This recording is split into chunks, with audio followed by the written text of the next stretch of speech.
Hello, hello, hello. It's Dr. Nick, and you're listening to Adulting in My Purpose, the Clarity Chronicles. This is where high achieving professionals come to get clear about who you are, what you want, and what needs to change.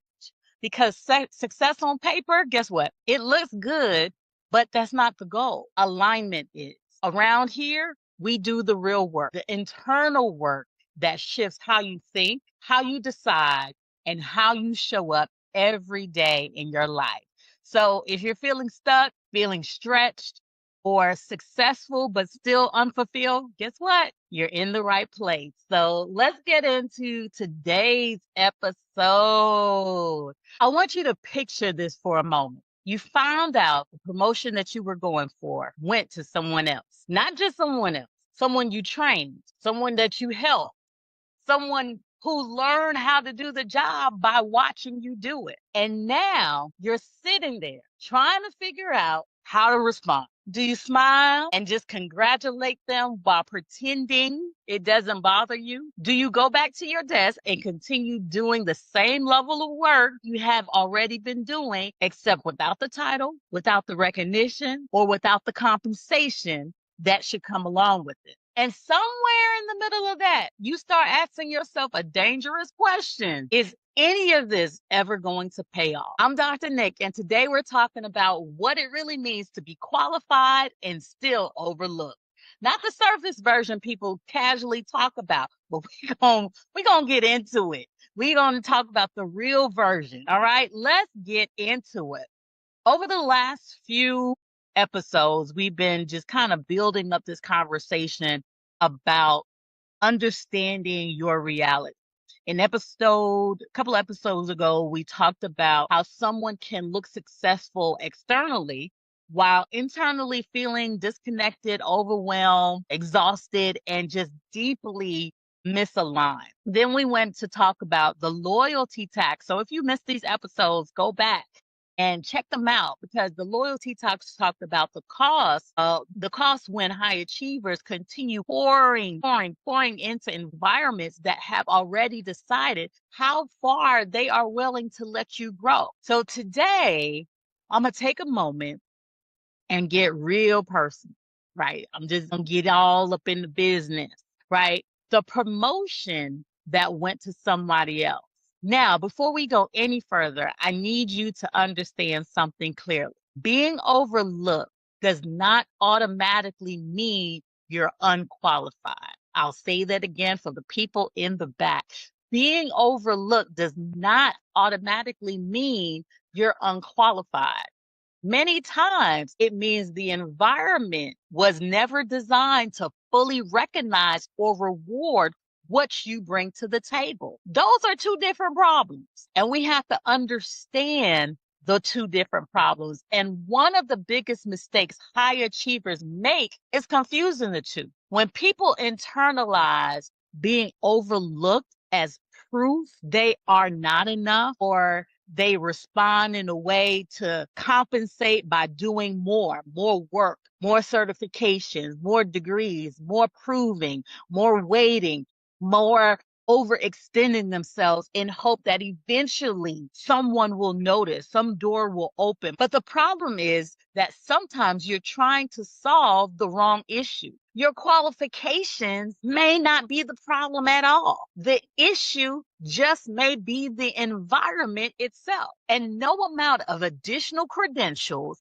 can fix an environment that was never built to value your contribution. For many professionals, guess what? Especially women, professionals of color, first generational professionals, this experience carries even more weight because for many people, success was never just personal. It was a represented sacrifice, family, responsibility, possibilities. You're not only trying to succeed for yourself, a lot of times you're trying to honor everyone who's helped you get there. And I understand that. But I also want to give you more than validation. I want to give you clarity because staying emotionally stuck in a wound will not move your life forward. Only clarity will. I remember a season in my own career where I realized I had been operating far above my actual title for years. I was building systems, creating processes, developing protocols that other people would later use and benefit from. I was making contributions that became embedded into the organization itself. But eventually, there came a moment where I could no longer ignore what was happening. I realized the pathway forward was quietly closed, not through honest conversation, not through transparent feedback, just closed. And I watched opportunities move toward other people while I continued carrying responsibilities that reflected a higher level of leadership. What stayed with me the most was not anger, it was clarity. The realization that I have been trying to prove myself inside a system that had already made its decision. And once I recognized that, everything changed. I stopped asking whether I was capable enough, and I already knew because I already knew I was capable. The real issue was understanding that the environment operated by a different set of rules than the ones I believed hard work alone could overcome. That realization changed my direction. Not because I immediately received another title, but because I stopped building my future around waiting for validation from an environment that was never fully invested in my advancement. And honestly, that is the shift I want for so many of you who are listening today. Listen, that's why I created the clarity framework. And I want to talk about the L of clarity. And it means leverage your strengths. One of the most important truths people have to understand is this: your strengths are not valued equally in every environment. I'll say that again. Your strengths are not valued equally in every environment. A stress that can be ignored in one organization may be highly valuable somewhere else. So when you are overlooked, one important question to ask simply is, what did I do wrong? The better question is, what does this decision reveal about this environment and what it values? I want to give you a 4-part diagnostic framework. There are different reasons people get overlooked, and each situation requires a different response. One is the visibility gap. You may have been doing strong work, but the right people never truly saw you. Your contribution stayed invisible to decision makers. This may be fixable through better positioning, communication, and visibility. 2, fit misalignment. Your strengths may be real and visible, but they do not align with the organizational rewards. Maybe you are innovative and strategic, but the culture rewards compliance and longevity over leadership and creativity. That doesn't automatically mean something is wrong with you. It just means you're not in the right environment. It means your strengths and the organization's priorities do not align. 3, structural barriers. Sometimes there are deeper organizational patterns tied to politics, culture, bias, power structures. We know that, right? And no matter how qualified you may be, the outcome remains the same. At some point, you have to realize and recognize the difference between a challenge that you can grow through versus a wall that was never designed to let you through. And 4 is the wrong table entirely. And this one's important. Sometimes you were never supposed to stay there long term. I repeat, sometimes you were never supposed to stay there long term. Sometimes what feels like rejection is actually redirection. You see, sometimes God got to put you in a place where you get rejection so you will move. You're fighting for a seat in a space that may already be too small for what God has for you and where you're supposed to go next. Now, here, I want you to think about these few questions and really think about it. You all know I'm very introspective, and I'm always going to give you some questions to go deep and to really put that mirror in front of yourself. So take these questions, write these down if you're taking notes. Question number one, if they promoted you tomorrow, would the deeper problem actually be solved? Two, would you finally feel valued? Three, would your compensation match your contribution? Four, would the culture suddenly change? Five, would you simply be doing more work within the same unhealthy structure? And here's another bonus question for you. I'll just give this to you. Has this become a repeated pattern? One missed opportunity may be situational, but repeated patterns over time reveal something deeper about the environment. And the last question I'm gonna give you another bonus. If you fully accepted that this door may never open, what would you build instead? Now that question really matters because sometimes clarity begins the moment you stop begging for access to spaces that would never align for your future. All right. I want to pause and really speak to those who are listening to the sound of my voice. I know you feel discouraged right now.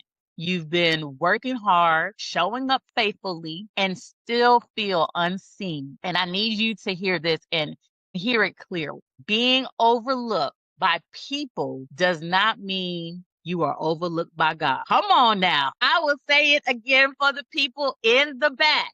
Being overlooked by people does not mean you have been overlooked by God. In 1 Samuel 16:7, the scripture says, the Lord does not look at the things people look at. People look at outward appearance, but the Lord looks at the heart. See, when Samuel came to anoint King David, he wasn't looking for the big muscle brothers, right? David was overlooked by everyone in the room. Even his own father was like, yo, he's just a little shepherd tended to the sheep. They're my big old burly sons. You must be looking for them while others are overlooking. God has already identified you. Now, let me be clear. I'm not saying every organization is suddenly going to recognize your values. Listen clearly. What I'm saying is, people do not have to have the final authority over your purpose, your future, and your potential. God has already assigned that before you were in your mother's womb. So keep doing meaningful work, but make sure you're doing it in the right environment. That's what I'm saying. And that's where we have to make that shift. Everything changes when you stop constantly questioning your worth and start evaluating the environment more honestly. Instead of asking, what is wrong with me? You begin asking, what is happening here? See, those questions lead to two completely different outcomes. One keeps you trapped, and in that endless cycle, that hamster wheel, other creates movement toward healthy opportunities, movement toward healthy alignments, movement toward building something that actually recognizes and values what you bring to the table. I've seen people make this shift. I've watched professionals leave environments where they repeatedly overlooked and stepped into spaces where their expertise were immediately respected and compensated appropriately. Same person, same skills, different environment. And sometimes that changes everything. You were not necessarily lacking. You may simply just been planted in the wrong place. So here's what I want you to do this week. I want you to go back through the four-part diagnostic honestly. I gave you questions. I gave you things to think about. Ask yourself, which one reflects your situation right now? Is it the visibility gap? Is it the fit alignment? Is it the structural barrier? Or are you at the wrong table entirely? Be honest with yourself. This is the time to be real. There is so much at stake for you to step into your purpose, for you to do the things that God has called you to do, and to become the person that He has destined you to be. Clarity is going to help you change the way you see things. Clarity changes how you move. And if you want support, that's what we're here for. I encourage you, go to adultinginmypurpose.com and take the career crossroads assessment. It was designed to help you identify where you are in the clarity journey and what may be blocking your next step. All right. So I think we're gonna wrap it up because it's a lot. I know, I get it. It's a lot. So next episode, we're going to talk about what happens when your strengths are helping build systems and visions that were never designed to include you long term. So you don't want to miss that conversation. So let's wrap it up for this episode. If something you've heard challenged you, shifted your perspective, or gave you language for what you've been feeling, don't ignore it. Lean in. That's the clarity speaking. And clarity always requires a response. Remember, you were not created just to function. You were created to live aligned, lead with intention, and walk fully in what God has called you to do. So don't just keep going. Make sure that you're going in the right direction. I'm Dr. Nick, and I'll see you next time. And until then, you stay safe and you be blessed.